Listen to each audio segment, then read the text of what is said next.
بسم الله الرحمن الرحيم.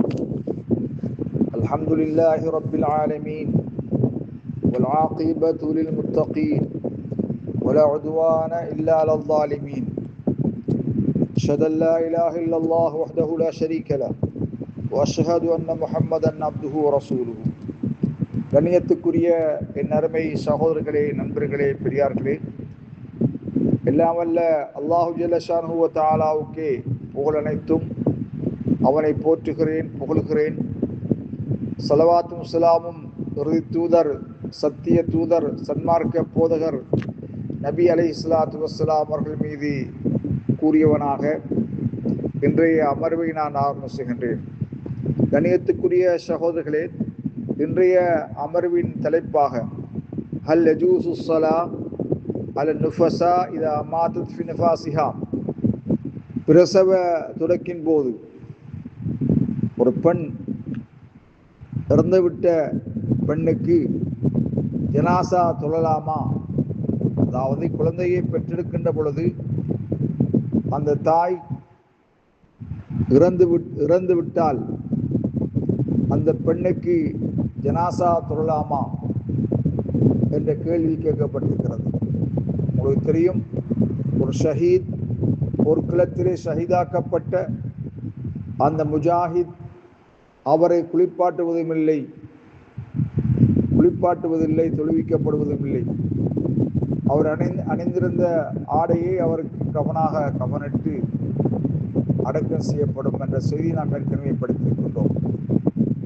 ஆனால் பிரசவ தொடக்கின் போது இறந்துவிட்ட பெண்ணுக்கு ஜனாசா தொழலாமான்னு கேட்டால் ஆம். நபி ஸல்லல்லாஹு அலைஹி வஸல்லம் அவர்கள் தொழுதிருக்கின்றார்கள் செய்தியை சமுரா ரலியல்லாஹு தஆலா அன்ஹு قال صليت وراء النبي عليه الصلاة والسلام على امرأة ماتت في نفاسها فقام عليها وسطها. சமுரா ரலியல்லாஹு தஆலா அறிவிக்கின்றார்கள், நபி அலைஹிஸ்ஸலாத்து வஸ்ஸலாம் அவர்கள் பிரசவத்தில் இறந்துவிட்ட பெண்ணுக்கு பின்னால் அவர்கள் தொழுதபோது ஸல்லல்லாஹு அலைஹி வஸல்லம் அவர்களுக்கு பின்னால் நானும் தொழுதிருக்கின்றேன். நபி அலைஹிஸ்ஸலாத்து வஸ்ஸலாம் அவர்கள் மையத்தின் நடுப்பகுதி, அந்த பெண்ணின் நடுப்பகுதியில் நேராக நின்றார்கள். தலைப்பகுதியில் அல்ல.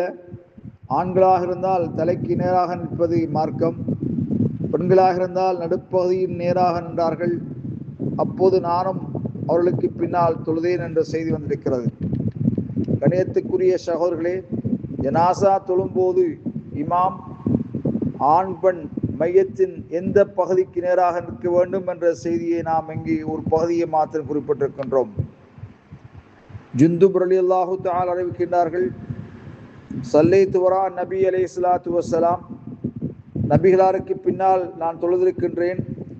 அல் இம்ராஅத்தின் மாத்தத் ஃபி நிஃபாஸிஹா,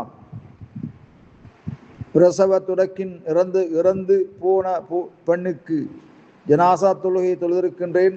அப்போது அவர்கள் மையத்தின் நடுப்பகுதிக்கு நேராக நின்றிருந்தார்கள் செய்தியை சொன்னார்கள். அப்போ ஜனாசாவிலும் கூட இமாம் நிற்க வேண்டிய இடம் எது என்பதை வெவ்வேறு ஆண்களுக்கு வேறாக, பெண்களுக்கு வேறாக, பெண்களாக இருந்தால் பெண்களின் நடுப்பகுதியிலையும், ஆண்களாக இருந்தால் வேறு ஹதீஸ் என்படிக்கு ஆணுடைய தலைக்கு நேராக இருக்க வேண்டும் என்ற செய்தி ஹதீஸ்களை பதிவு செய்யப்பட்டிருக்கிறது.